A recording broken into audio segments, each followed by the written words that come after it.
so this is our wonderful panel of people who have done 1031 exchanges. So we're just going to start and have each person introduce who they are and what they did, the 1031 that they did.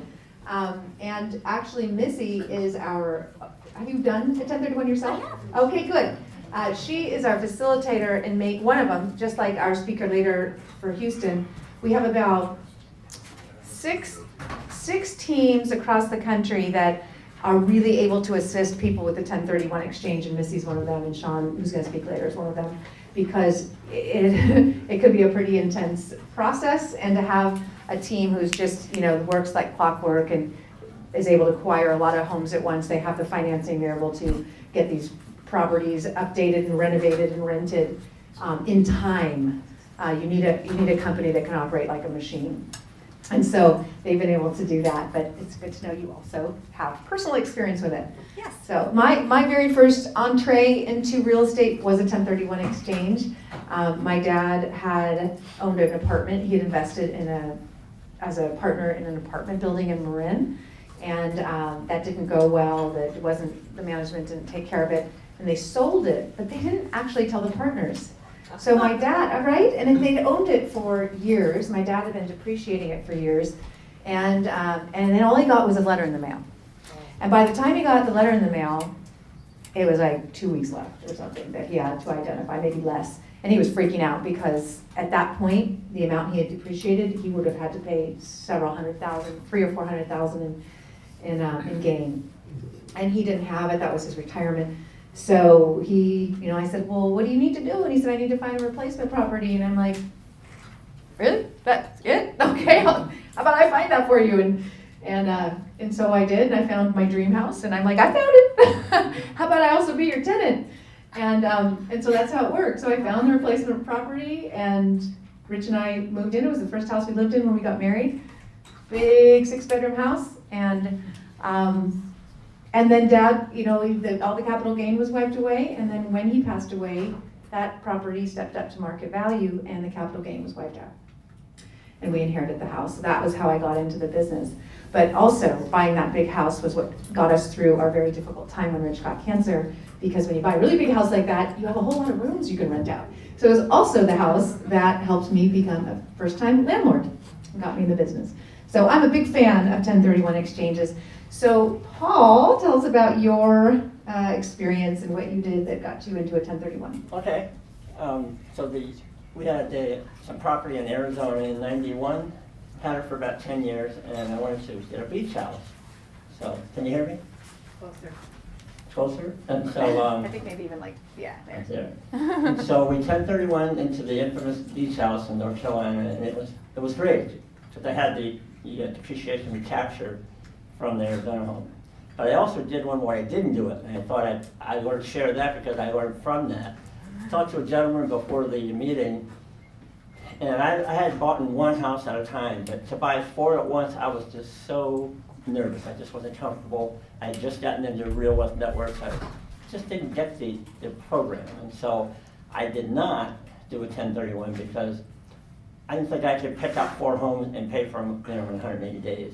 But I did have some a capital gains loss of $180,000 to write off. So in my mind, so I wanted to use that up. But if I had to do it over today, I would feel comfortable buying 4 homes from Missy and getting it all done. And not like this gentleman here. I think he did it in like 21 days. But, you know what I mean? So like Dan said, buying that first home can be really nervous. But this group has taught me how to analyze it, in your mind, so you can go ahead and go pull that 1031 off. Very good. Thank you. Yeah, absolutely. So I'll give a bit more of a long explanation of what we did and why we did. It's probably better. So we actually we owned a rental property in Marin, and we were lucky to buy a foreclosure in 2012, and it basically doubled in value. And so, given I walk my dog a lot, I was listening to Kathy's new podcast, and the stories, if you have a California rental today, you should get out at the peak, beyond the peak, and swap for lower priced properties in diverse markets and increase your rental yield. That's the equation. So we did that. We sold a Marin property that had doubled in less than 3 years. We swapped it for 9 houses. Fortunately, we'd actually been through and bought 12 houses before that, so we kind of knew the markets. And Missy notwithstanding, the 2 markets that I really chose to actually get this done was Houston and Jacksonville, because Sean at the back of the room and Brian in Jacksonville, I knew they could execute. And so what we actually said was, I sold the house, got over asking in Marin. It was about 6 weeks to escrow close.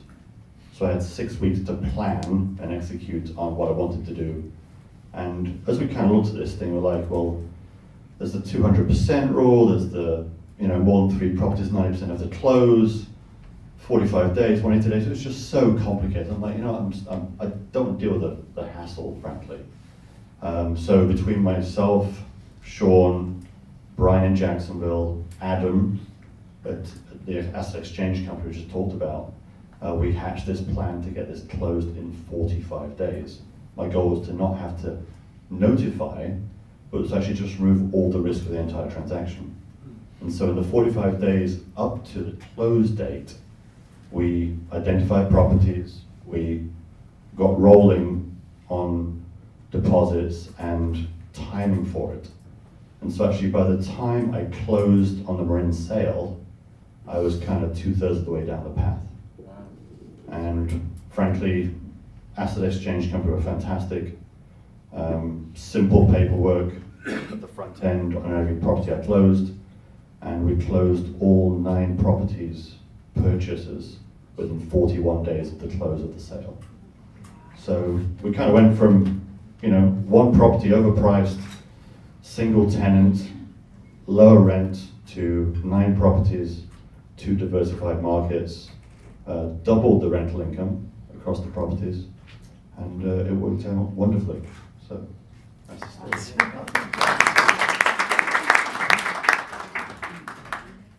My 1031 experience was challenging because I actually did one because a home I'd sold in an exchange to one of our customers here was a new construction. So lessons learned, new construction doesn't always happen in 120 or 190 days. So the good news was, I've learned that things happen in exchanges. So when a customer comes to us and they're doing an exchange, I have about 8 properties that are mine, that if you're using the 200% rule, you can use those as filler. So if something does happen, you have a filler to fill in. So the good news was I got to do a 1031 exchange because the new construction wasn't done. I got to buy the new construction and our customer got one of my favorite houses. So that was my experience with the 1031 exchange personally, but I've done about 75 homes this year with Real Wealth Network customers exchanging them. So I've learned a lot of the pitfalls and the timing, and I think what you did was probably one of the key steps you have to take doing a 1031 exchange is don't wait until the day of closing before you start this process. Be planning before you put the property on the market, which means get pre-qualified with your lender if you're going to finance. Identify how many houses you can buy with that financing, because remember there's limits with Fannie Mae and Freddie Mac about how many loans you can have, and with the volume of exchanges here, sometimes you'll exceed those limitations. And then have your homes identified as much as you can before you go to that closing, exactly like you did, because that removes the stress. Waiting to the 44th day to identify makes this a very painful process. And then understand that there are things that can go wrong in the process, and many of the people that have exchanged have found, they went out of the network, the house that they were going to buy didn't close to the other seller. There are problems that can happen, so make sure you have something in your back pocket that can save you if a house falls out. Great. Hi, I'm Geraldine Barry, and we have an international panel here today.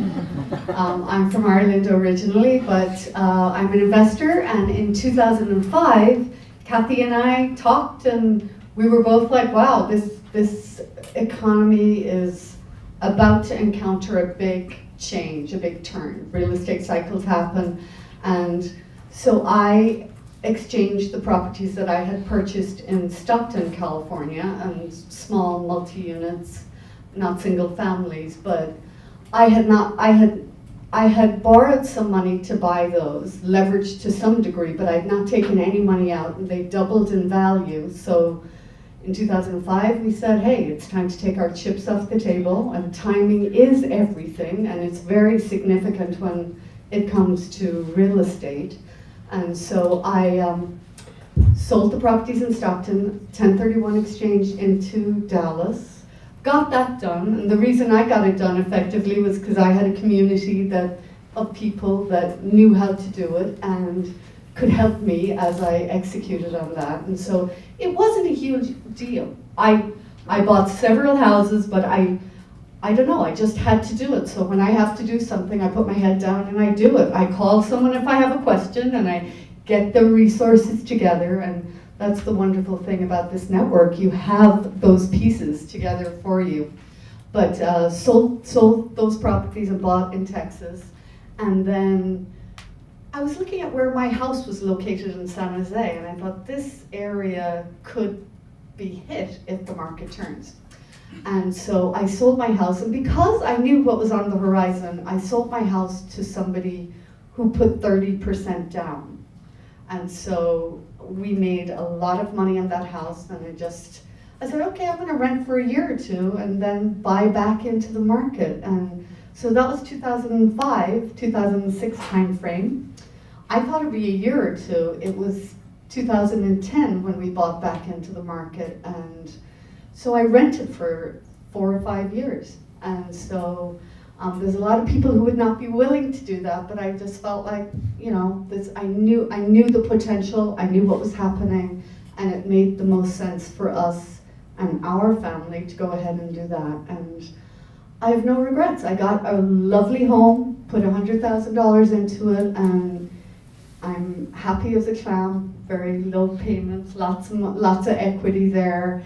And we could sell again now, but I've elected not to. So it's a decision, and you look at the strategy, and I did that last cycle. This cycle is impending, it's on the horizon, but I definitely am not going to sell my house now, but maybe the other properties. I have other properties that we purchased in the East Bay, and so we'll just look at those, but I feel like I did do a huge thing when I got rid of the properties in Stockton, executed by getting properties in Texas, and I've had those for several years now. And the biggest thing you have to look for when you exit a market like this and you 1031 exchange is that you have to have the people in place on the ground to help you secure properties in the right areas. And then the number one reason that investors sell is because of bad management. So that's a key piece to this. And that's the one thing that people need to understand as they do that. Having a network and being part of a network is a key piece in terms of executing and then maintaining your investment, and then understanding that it's a business and taking care of it like a business. Managing the property managers, reviewing your monthly statements. All of those things are important, and sometimes we spend more time analyzing what car we'll buy. And you know, when you buy a house, if you have people in place that can help you and execute, and you can get cash flow and potential appreciation, just buy one house a year and your strategy is golden.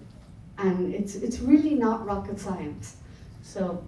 Great, thank you. So, anybody visit the San Jose RIA before? SJREI? Okay. Oh, yeah, of course. So, of course, Geraldine founded the SJREI and helped so many people understand the market timing then. And we didn't quite know each other that well then, but I was doing the same thing from my end at Real Wealth Network, and listening to a lot of what you were teaching over there, because you kind of led the way on letting people know it was time. And so it's interesting. I guess let's just ask that. How do you feel today compares to that time? Well, one of the reasons I like Kathy is because I think she has a practical, pragmatic, logical approach. And when you look at the economy today and you look at what's happening with quantitative easing, with with the government and how they're kind of executing in terms of keeping the economy afloat, we have on the horizon another downturn that I believe is going to happen. And I was just saying outside to Kathy, what would we do different next time? And I would just shout louder from the hilltops. Yes, it's time to consider selling, and just look at your portfolio and say, am I in for the long haul? Because rents have hit, incredible rates, and that cannot continue. House prices have increased exponentially. Everything is cyclical. We have to be aware of what the cycle is doing, where we are in the cycle, and I think that once we're aware and we can incorporate that into our strategy, it's very difficult to be contrarian. I was shaking in my shoes when I was doing it because people were saying, "Are you high? You don't owe that much in those properties in Stockton." The properties in Stockton were low-income properties. They were high. I managed them myself. They were high maintenance. My tenants had big screen TVs, and my kids, when they came up with me to clean the properties, would be sneaking into their units to look at them. So these were people who were low income, watching a lot of TV. Don't watch too much TV, people, but so there was a reason I got out. I wanted to upgrade my portfolio. And so when you have very high cash flow, it's generally, labor intensive in terms of management. And so I decided to get out, and I think I did the right thing. And I think, Kathy, you understand that being contrarian is going against the crowd. So when people are beginning to say now, am I losing out in this market? I should be buying a home. No, you shouldn't. You should just sit in the sidelines. There will be opportunities. Now at the peak is not the time to buy in.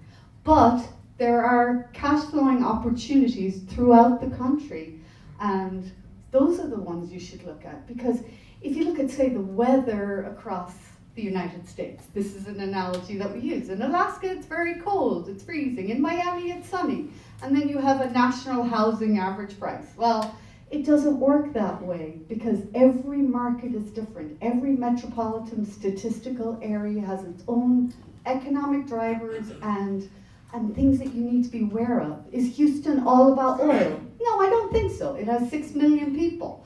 So people will say that, well, Houston learned from the last downturn that they needed to really diversify, and people were very impacted by it. And so what we want to do as Real Wealth Network is protect and help people to secure their futures, and we love to help women secure their futures because when you take that power into your own hand and you just take charge of your future and you just buy one house. We have engineers, we have all kinds of people in the audience, and you can put away that money, just buy one house a year in a cash flow market. And Kathy has presentations that demonstrate how effective and successful that is. It doesn't have to be real complicated, real risky. But it is a business, and you have to take care of that and have reserves and do all the things that help you. And we're there to help you in that in terms of developing that strategy. Okay, I better leave someone else talk now. So I think I'll pick on you, Richard. So let's talk about stress. Would you have done anything different in this process, or was it stressful or not? No, I wouldn't have changed it. So, to Jerry's point, I think the network that you provide and the people in it. So it was a conversation with Ben. Ben, I want to do a 10-to-1 exchange, getting out top of the market. What do I do? Well, asset exchange company. And they were brilliant, frankly. And you're only recommending providers who can execute. Sean, back to the room, he'll chat in a minute. I knew every property I bought from him prior to that. He said, here's the property, here's the details, here's the rehab dates, here's what's going to close. And he was within a week in every single property we closed, which is pretty remarkable for a turnkey provider, notwithstanding Missy. And so I think really it wasn't stressful because I knew that even if I failed in the 45 days, I had 180 days after that. So my goal was to surpass my expectations And I was like, if I manage it, great. If I don't, no biggie. 2 might drop off after the 45-day notice and I'll send a letter. But frankly, everybody performed as planned. The expert advice I got through the networking providers was exactly on. It's just amazing. So I didn't find it stressful at all. Helen may have found it stressful, but that's another story. No, but it's like, Asset Exchange Company, I mean, Adam was the guy who was helping me, the founder, and 10 p.m., I'd have a question, I'd send an email to Adam for the next morning, he'd reply in 3 minutes. So it was just, I mean, the whole experience actually was a pleasure, frankly, so. If you had gone out, if you had gone a different route and gone, maybe if you didn't know about Real Wealth Network, what do you think it would have been as easy? And this isn't a self-promotion, I just think it is. But I'm curious because if you went through an agent, you were making offers and you were trying to close on time and you were getting outbid and so forth, then it would have been a different experience, right? Yeah, it would, and I think the moral to my story is I knew nothing about investing 6 months earlier. Wow. So think about that. We bought a foreclosure behind our house by happenstance, I was biking with a buddy, he said he'd overextend himself. It was foreclosed on and we bought it just because we thought it'd be a good idea, not knowing anything about real estate. And then it wasn't until last July, August, I started listening to the podcasts. And I read your book, and I listened to some more podcasts, and we closed 21 properties, including 1031 in less than 4 months. So could I have done that? Could any sane individual have done that without this network? Absolutely not. You would have died. And I've seen friends die, And so I'll follow my sword a bit here. I checked out 2 or 3 other networks, and I worked with them in parallel. And the advice I got from Real Wealth was solid, consistent, and executable. I was being offered properties that no one should buy from some of the other networks. And so I did my due diligence. I networked in with the leaders of the other networks. I networked in with their teams, I won't give names, but I had one very successful network leader. And I said, who does he use for his law firm? Who's his CPA? Where does he mainly buy? I really went deep into a lot of these networks. And frankly, time and time again, the information that was right, that was unbiased, the business model was correct, was with Real Wealth. And the thing about it is that I like it because the turnkey developers buy their own properties. So your incentives are all aligned. I have people in certain networks who are offering me properties that they wouldn't buy themselves. The turnkey providers weren't buying their own properties. They were just flipping stuff, trying to make a profit. Whereas I know personally that Sean buys a few properties every month that he sells to us. And this makes it more of a complete circle in terms of incentives and risk-taking. We're all in this together, and that's really why I think, it's been successful for us, and I trusted it the more I got into it. So, use the network. It's here.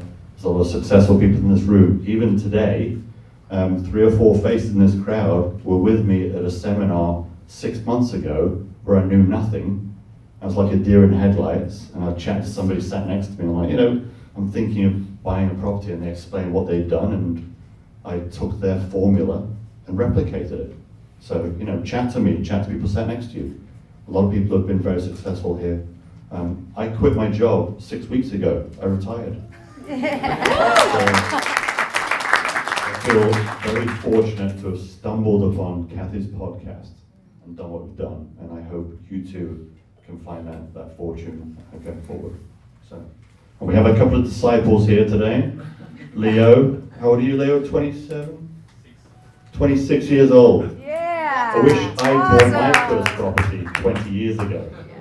So, spread the message, get them in young, because it'll make their lives a lot less hassle later. So. Absolutely. That's fantastic. Glad you're here. I'm trying to get my daughter. Trying to get her here. All right. Yes. I have a question for Richard, because I had, we have some properties, but I had heard that we could only buy 10 properties, but you said you bought 21. So I exchanged 9 for 1, but we bought separately because we used the 10 mortgage slots for another 10, plus paid cash for another 3. So, So you didn't get any of the specialty loans? no. Okay. I went Fannie Mae for the 9 slots outside the prime residence, cash for a couple of places in Pittsburgh because they were low price, because you couldn't get a mortgage for a $55,000 house, and then the rest was 1031, so it was very efficient. Great. Yesterday, we had somebody else on a panel who couldn't make it today. She did the specialty financing and she tested it. We'd not done it, and that was a little scary. And she said she probably wouldn't have done what she did had she known. But she did 3 exchanges almost all at once, ended up buying 24 properties in a very short amount of time, but needed financing. Ran out, for those of you new to it, for Fannie and Freddie loan, you get a max of 10. If you're married and you're both working, you can both qualify, you can each get 10. So that's really important. Something that people aren't told all the time is don't both apply for a loan. Apply separately, because then you both get more. And you could just put your spouse on title at closing, so you're not out of that, but you just don't get on the loan. And that gives you 20, but she is a stay-at-home mom, so she couldn't, so they matched their 10, but they were in the middle of an exchange, and they needed 14 more or something. It was crazy. It was crazy, and she had, like you said, she hadn't really thought that one through. But we had this specialty sort of private lending thing that hadn't been tested, but one of our mortgage lenders was like, I think I can do this, and it took 104 days, and you were a part of that. Yes, and Sean was also. And Sean was a part of that, and that was highly stressful, so we don't recommend that. Recommend having your, see the way it is with, you heard it earlier, you have to get the same amount of financing on the exchange or else you pay the difference in capital gains. So she had to get those loans in order to not have to pay. And she also ran out of specialty loans. So she said she met with her family and they came up with a list of 50 different ways to get money. And they did. They ended up going to a family member and saying, how would you like to lend to me? Which is a fantastic thing to do. And I think we're gonna do another event on that to really explain how you do that. But she ended up opening up a whole new world for her, which I hope will open up for you, which is to realize that getting the money isn't the hard part. Once you know how. There are, who knows how many trillions in self-directed IRA funds, it's just a huge amount. I think it's like 18 trillion or something. It's the same as our national debt, which is one of the reasons I worry about that. But I think it's like $18 trillion in retirement funds. And a lot of people, if you invested in the Dow or the S&P last year, you lost money. And if you have elderly family members who are really scared to have their money anywhere, so it's in bonds, they're making nothing. And so you can go to them like she did and said, I'll pay you 6.5%. And your money will be secured to my property in first lien position at 70% LTV. You're totally safe. And how does that sound? And they're like, sounds great. And so they did it. I think they signed something on a napkin and did it. She said it was real messy, but it worked. And then the next day, the family member said, hey, I got a whole bunch of friends who want to do it. So don't ever limit yourself. There's so many possibilities out there. All right, so let's talk about what you're doing now. You actually, well, that might be not 1031 related. I don't know. Two. All right. So, back to the beach house. So, what they did, they gave us a chunk of money.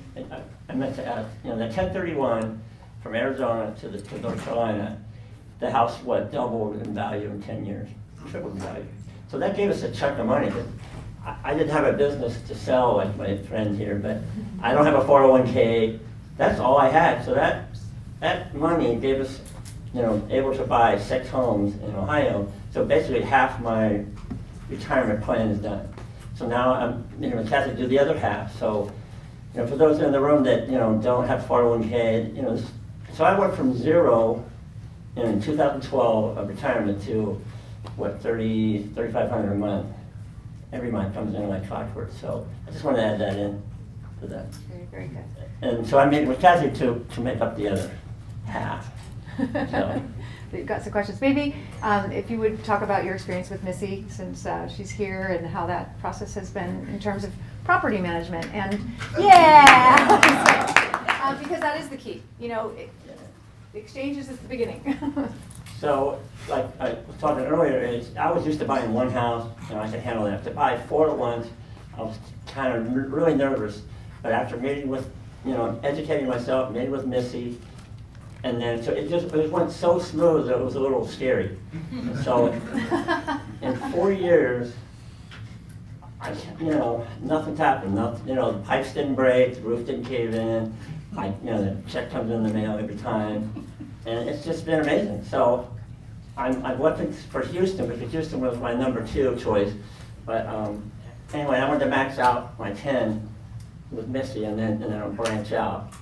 Missy calls it cheating on her, but I'm not going to cheat on her. And so it's funny. 4 years ago, it was like, you better hurry up because things are going to change. Well, 4 years went by, and it's still the same thing. Things could change the next election. So I still feel there's a narrow time period where the interest rates are low, affordability is still good in certain areas. So now is the time still. Great. Yeah, yesterday we talked a little bit about rent control and some of the things that are happening here. Does anybody here own property in areas that have rent control? You do? Okay. So if you own property in the Bay Area, you might have to deal with that sooner than later because rents have gone up so much that cities are indeed looking at rent control. San Jose passed it, Mountain View's been talking about it, Burlingame's talking about it, San Carlos. It's one of the all-time worst things that a legislature can do, that a municipality can do to ruin the availability of property, because as a property owner and as a landlord and as an apartment owner, your value of your property is based on rents. And when your rents cap, your value of your property caps.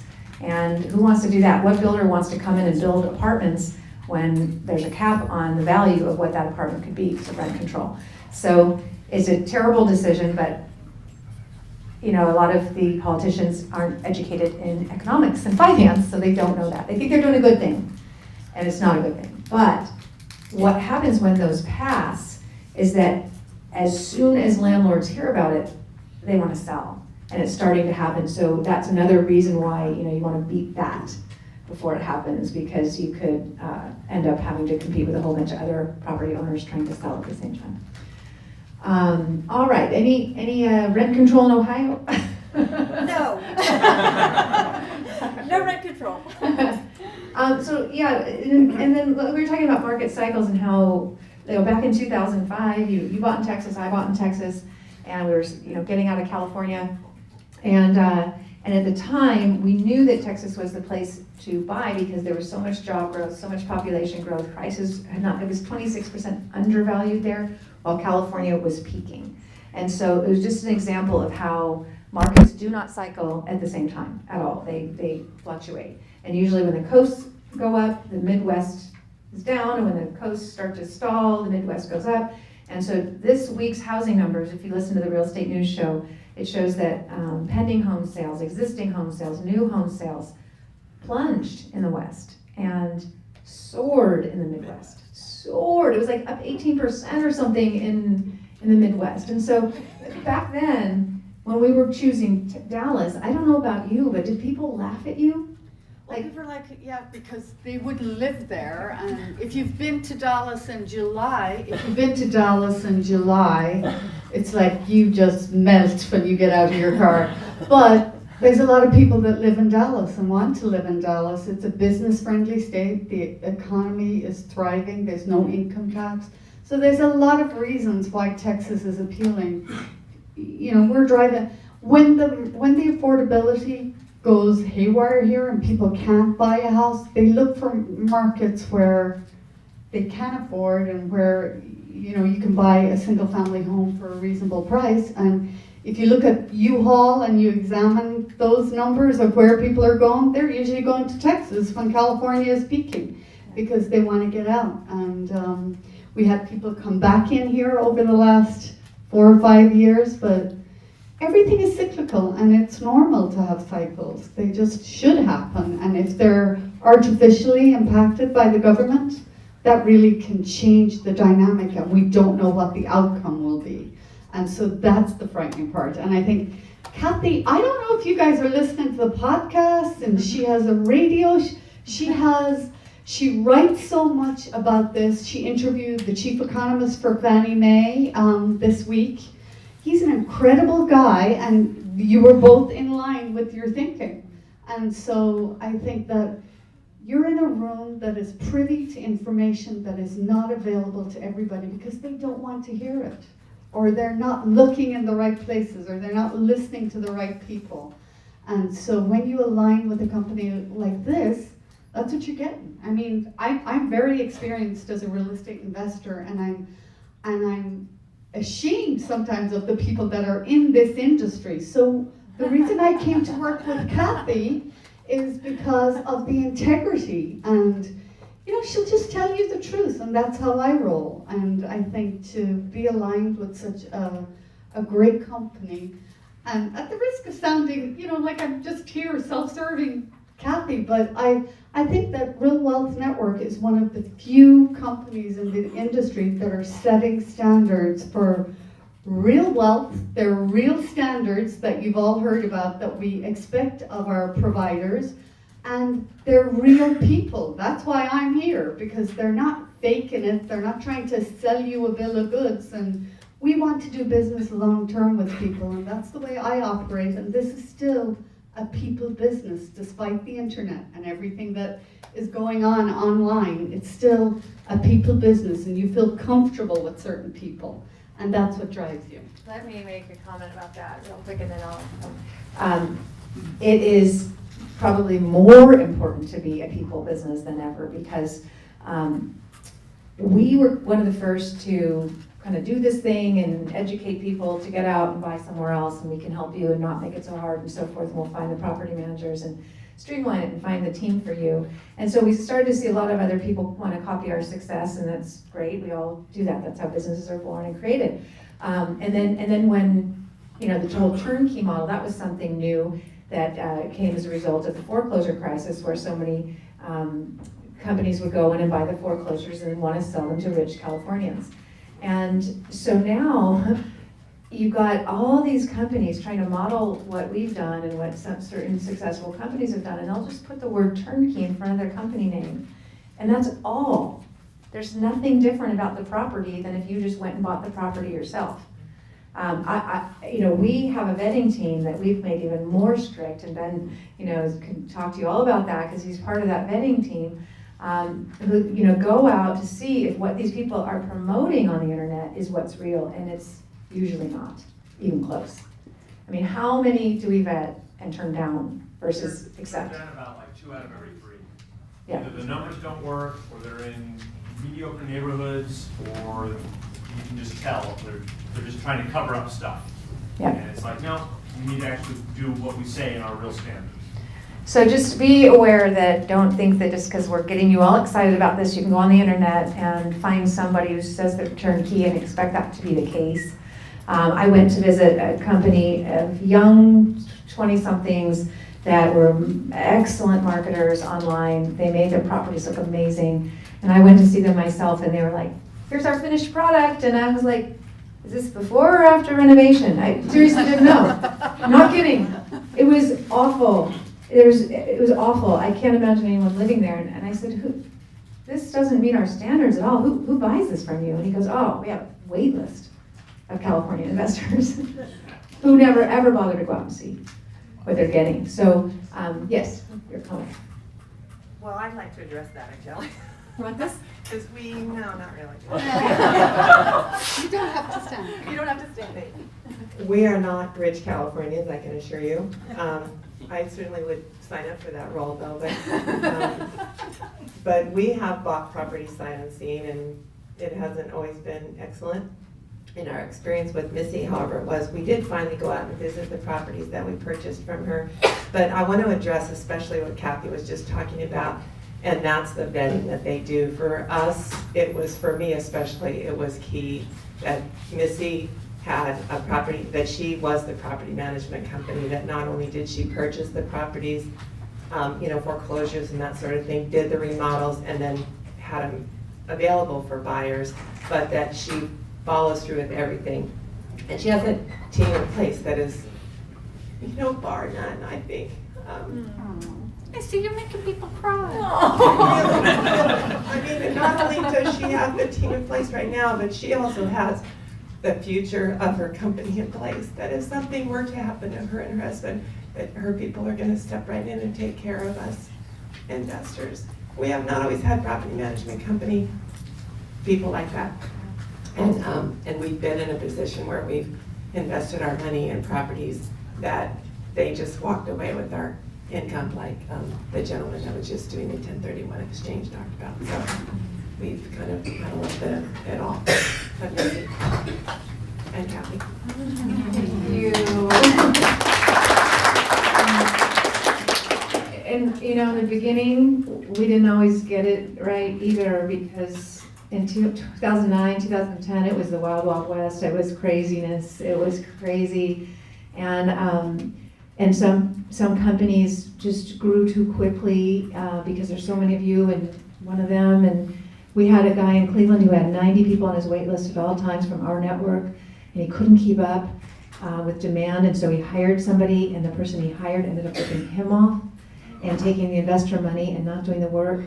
And, you know, and so there's been things that have happened over the years during the time when this whole turnkey thing was being figured out that has made our real turnkey standards what they are, where even just recently, even just 2 days ago, we had a meeting and Ben said, I want to take 4 companies off the list. I'm not pleased with their results. And we haven't really even gotten complaints on those that much, but he just didn't feel they met the standards. And so, we're really, really strict about who was able to come into this room. Is it working now? I have a way of turning this off. Okay.